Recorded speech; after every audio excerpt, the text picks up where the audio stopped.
এই মেয়ের মুখ আমি দেখতে চাই না।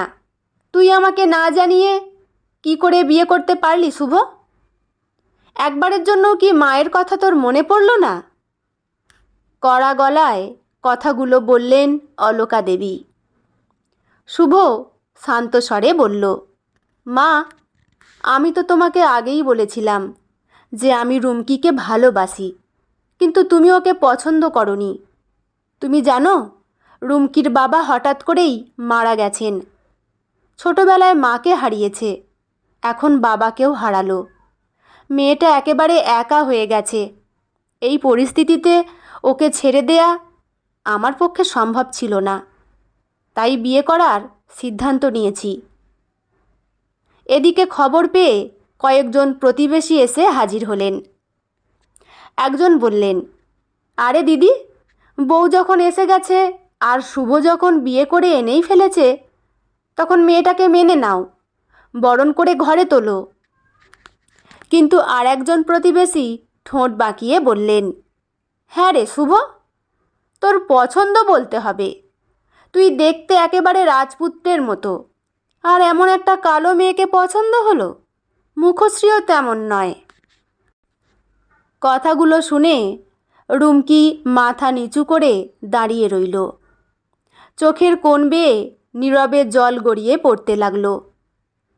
শুভ প্রতিবাদ করে বলল, কেন কাকিমা, গায়ের রং কালো বলে কি সে মানুষ নয়?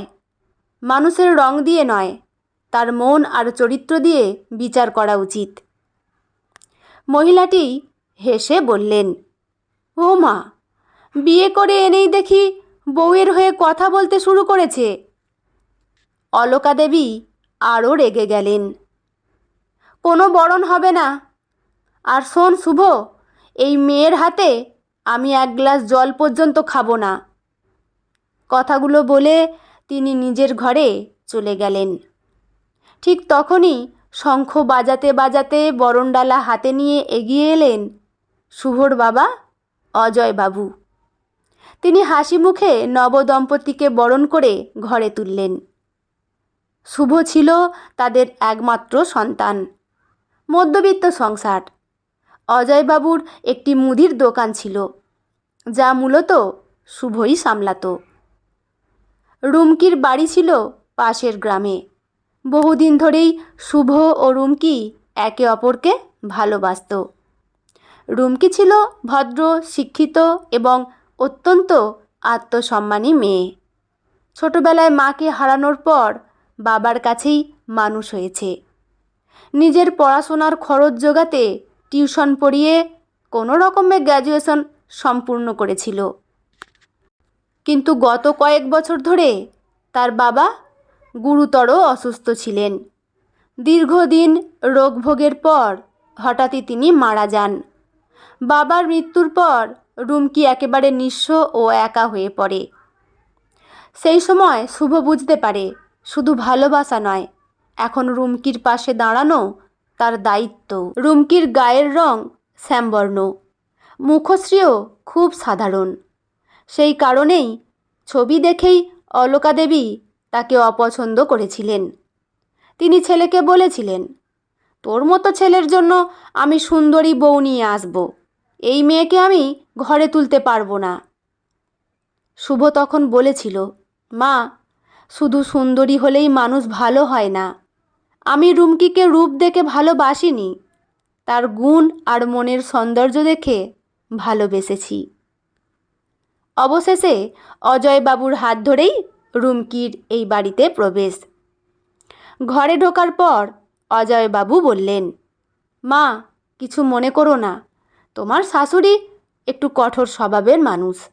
যদি কোনো কষ্টের কথা বলে থাকেন, আমি তার হয়ে তোমার কাছে ক্ষমা চাইছি। রুমকি তৎক্ষণাৎ বলল, এ কি বলছেন বাবা? আপনি আমার বাবার মতো।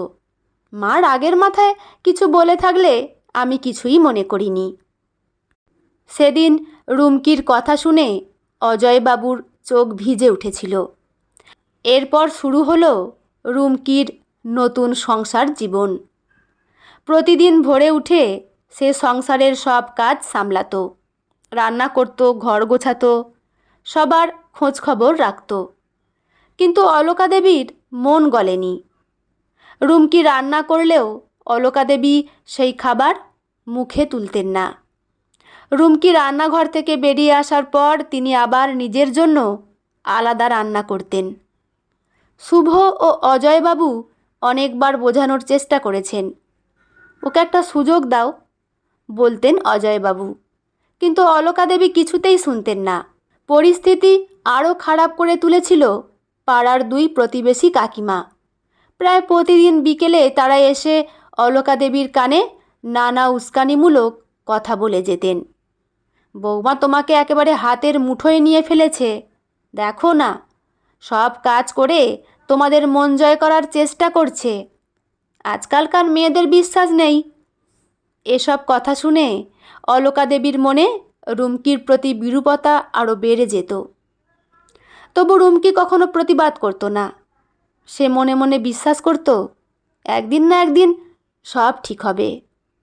দিনের পর দিন সে নিজের কর্তব্য পালন করে গেছে। শাশুড়ির ওষুধ সময় মতো দিয়েছে, বাড়ির সব কাজ সামলেছে, কাউকে কোনো অভিযোগের সুযোগ দেয়নি। বিশেষ করে অজয়বাবুর প্রতি তার যত্ন ছিল দেখার মতো।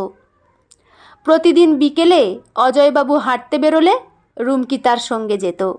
অজয়বাবু বলতেন, তুমি এত কাজ করো, একটু বিশ্রাম নাও মা। রুমকি হেসে উত্তর দিত, না বাবা, আপনাকে একা যেতে দেব না, আপনার বয়স হয়েছে, আমি সঙ্গে থাকলে অন্তত নিশ্চিন্ত থাকতে পারবো। এই ছোট ছোট ঘটনাগুলো ধীরে ধীরে অলকা দেবীর মনকে নরম করতে শুরু করলো। তিনি প্রকাশ্যে কিছু বলতেন না, কিন্তু আড়াল থেকে রুমকির কাজকর্ম লক্ষ্য করতেন। দেখতেন মেয়েটি কখনো কারোর সঙ্গে উঁচু গলায় কথা বলে না। সংসারের প্রতি তার দায়িত্ববোধ অসাধারণ। তবুও অহংকার আর পুরনো ধারণার দেয়াল ভাঙতে পারছিলেন না অলকা দেবী। ঠিক তখনই ঘটে গেল এক ভয়াবহ দুর্ঘটনা। এক মুহূর্তে রুমকির জীবনে নেমে এলো এক প্রবল ঝড়। সেদিন রুমকি তার শ্বশুর অজয়বাবুকে নিয়ে ব্যাংকের কাজে গিয়েছিল। বেশ কিছুক্ষণ পর কাজ সেরে দুজনে বাড়ির দিকে ফিরছিল। কিন্তু বাড়ির কাছাকাছি পৌঁছাতেই তারা দেখল বাড়ির সামনে অস্বাভাবিক ভিড়। অনেক মানুষ দাঁড়িয়ে রয়েছে। সেই ভিড়ের মাঝখান থেকে ভেসে আসছে অলকা দেবীর কান্নার আওয়াজ। রুমকির বুকটা ধক করে উঠল। অজানা আশঙ্কায় তার মন ভয়ে কেঁপে উঠল। কি হয়েছে কিছুই বুঝতে পারছিল না সে। তাড়াতাড়ি ভিড় ঠেলে বাড়ির ভেতরে ঢুকে শাশুড়ির কাছে গিয়ে বলল, মা, কি হয়েছে, আপনি কাঁদছেন কেন? অলকা দেবী কান্নায় ভেঙে পড়ে বললেন, সব তোমার জন্য হয়েছে। সেদিন যদি শুভ আমার কথা শুনতো তাহলে আজ এই সর্বনাশ হতো না। আমি আগেই বলেছিলাম এই বিয়ে আমাদের জন্য অমঙ্গল ডেকে আনবে। রুমকি হতভম্ব হয়ে গেল। অজয়বাবু উদ্বিগ্ন গলায় বললেন, কি হয়েছে সেটা আগে বলো অলকা। অলকা দেবী কাঁদতে কাঁদতে বললেন, আমাদের শুভর ভয়ানক অ্যাক্সিডেন্ট হয়েছে। একটু আগে ফোন এসেছিল, ওকে হাসপাতালে ভর্তি করা হয়েছে।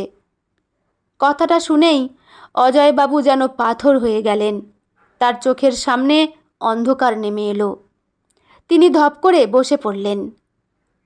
রুমকির কান্নায় ভেঙে পড়ল, কিন্তু সে নিজেকে সামলে নিল। যে নম্বর থেকে ফোন এসেছিল সঙ্গে সঙ্গে সেখানে ফোন করল। ফোনের ওপার থেকে একজন ভদ্রলোক বললেন, আমরা দুর্ঘটনার পর ওনাকে উদ্ধার করে সদর হাসপাতালে ভর্তি করেছি। বাইকের সঙ্গে একটি ট্রাকের ধাক্কা লাগে, অবস্থা খুবই গুরুতর। আর এক মুহূর্ত দেরি না করে রুমকি অজয়বাবুকে নিয়ে হাসপাতালে ছুটল। হাসপাতালে পৌঁছে তারা জানতে পারল শুভর অবস্থা অত্যন্ত সংকটজনক। মাথা ও শরীরের বিভিন্ন জায়গায় গুরুতর আঘাত লেগেছে। ডাক্তার স্পষ্ট জানিয়ে দিলেন, আমরা আমাদের সর্বোচ্চ চেষ্টা করছি, কিন্তু এখন সব কিছু আমাদের হাতের বাইরে। আপনারা ভগবানের কাছে প্রার্থনা করুন, কোনো অলৌকিক ঘটনা ঘটলে তবেই রোগীকে বাঁচানো সম্ভব। সেই রাত থেকেই শুরু হলো রুমকির জীবনের সবচেয়ে কঠিন লড়াই। দিনরাত হাসপাতালের করিডোরে বসে কাটাতে লাগলো সে। মুখে অন্ন নেই, চোখে ঘুম নেই, শুধু একটাই প্রার্থনা, ভগবান আমার স্বামীকে ফিরিয়ে দিন। অলকা দেবী কিন্তু তখনও রুমকিকেই দোষ দিয়ে যাচ্ছিলেন। তুই আমাদের সংসারে আসার পর থেকেই অমঙ্গল শুরু হয়েছে, সব তোর জন্য হয়েছে। কঠিন কথাগুলো শুনেও রুমকি কোনো উত্তর দিত না। চোখের জল মুছে শুধু স্বামীর সুস্থতার জন্য প্রার্থনা করত। টানা 5 দিন আইসিইউতে মৃত্যুর সঙ্গে লড়াই করার পর অবশেষে শুভর জ্ঞান ফিরল। ডাক্তাররা বললেন রোগী এখন বিপদমুক্ত, তবে একটা খারাপ খবর আছে। দুর্ঘটনায় মেরুদণ্ডে গুরুতর আঘাত লেগেছে। ওর 2 পা স্থায়ীভাবে প্যারালাইজড হয়ে গেছে। ভবিষ্যতে আর স্বাভাবিকভাবে হাঁটাচলা করতে পারবে না। কথাগুলো শুনে সবার পৃথিবী যেন থমকে গেল। তবু রুমকি মনে মনে ভগবানকে ধন্যবাদ দিল, মানুষটা অন্তত বেঁচে আছে।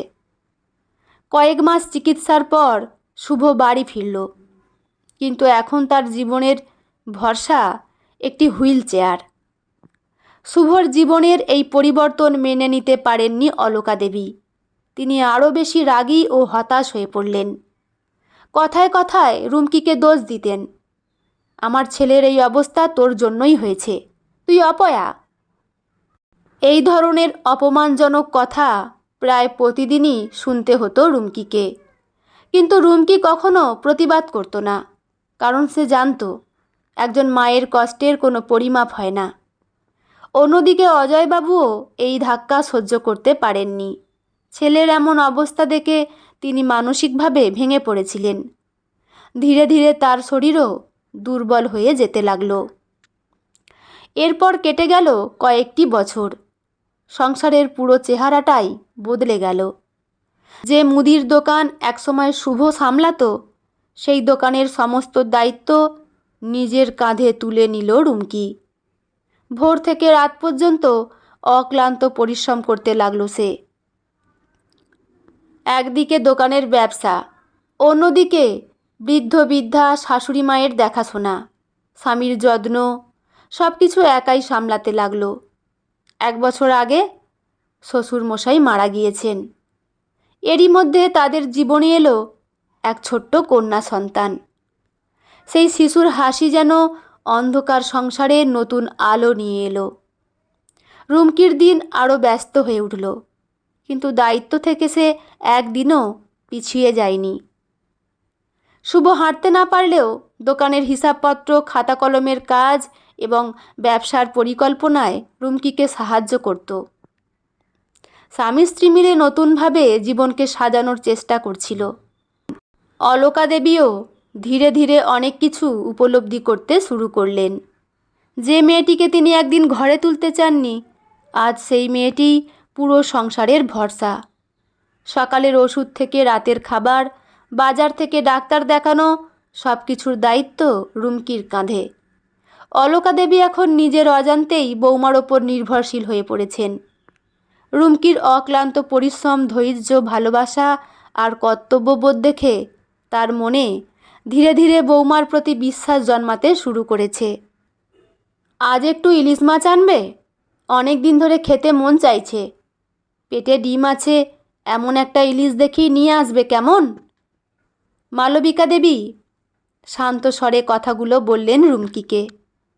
রুমকি হাসি মুখে মাথা নেড়ে বলল, ঠিক আছে মা, রামুদাকে বলেছি দোকানটা একটু সামলাতে, আমি বাজার থেকে ঘুরে আসছি।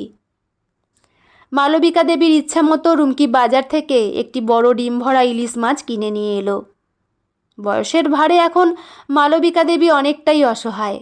দৈনন্দিন কাজকর্মের জন্য তিনি প্রায় পুরোপুরি রুমকির ওপর নির্ভরশীল।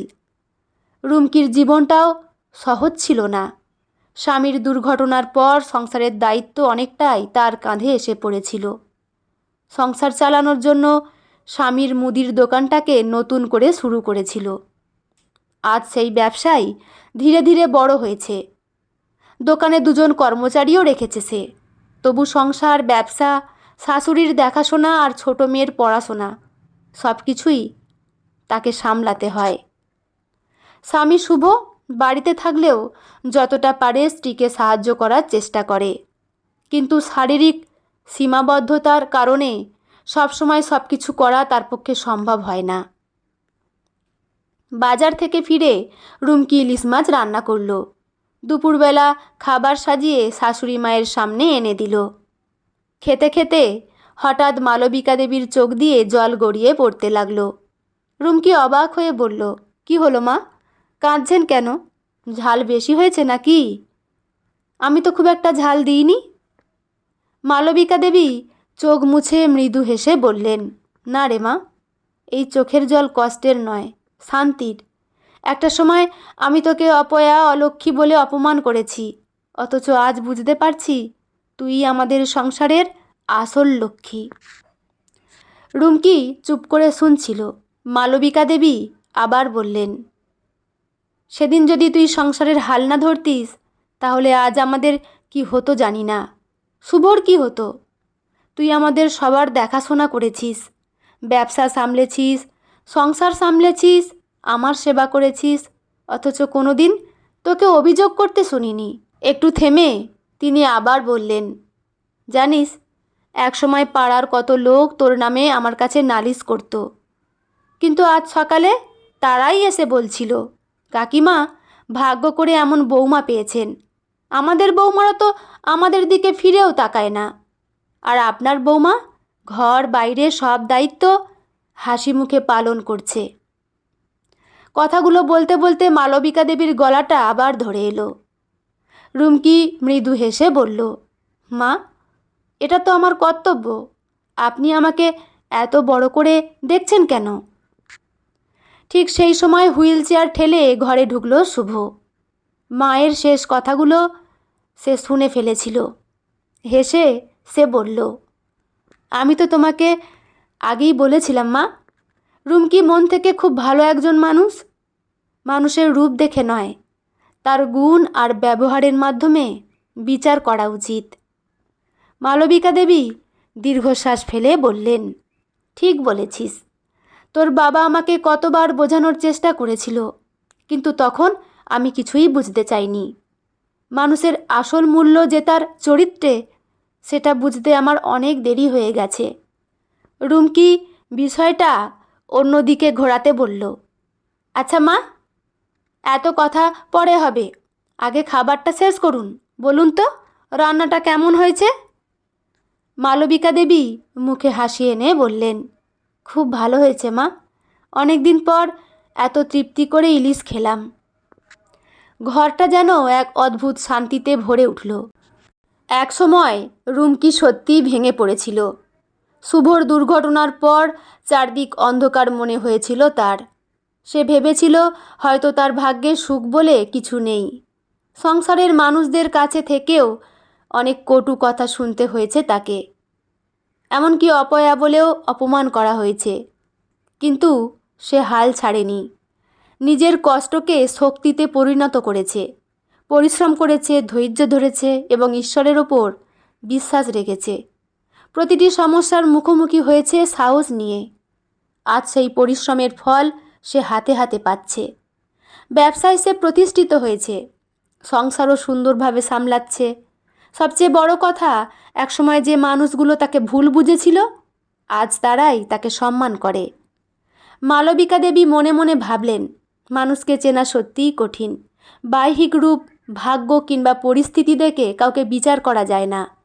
একজন মানুষের আসল পরিচয় তার মন, তার ব্যবহার এবং তার কর্মে। রুমকির দিকে তাকিয়ে তার মনে হলো, ঈশ্বর হয়তো অনেক দেরিতে হলেও তাকে সত্যিটা বুঝিয়েছেন।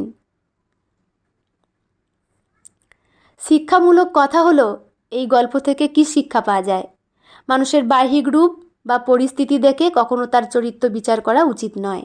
2 নম্বর হলো, ধৈর্য, পরিশ্রম এবং আত্মবিশ্বাস থাকলে কঠিন সময়ও একদিন কেটে যায়। আর 3 নম্বর হলো, পরিবারের প্রতি দায়িত্ববোধ ও ভালোবাসা একটি সংসারকে শক্ত ভিত্তির ওপর দাঁড় করায়। 4 নম্বর হলো ভুল স্বীকার করা দুর্বলতা নয়, বরং মহান মানুষের পরিচয়। 5 হলো জীবনে যত বড় ঝড়ই আসুক না কেন আশা ও বিশ্বাস হারিয়ে ফেলা উচিত নয়। 6 হলো যে মানুষ নিঃস্বার্থভাবে অন্যের পাশে থাকে একদিন সে অবশ্যই সম্মান ও ভালোবাসা পায়।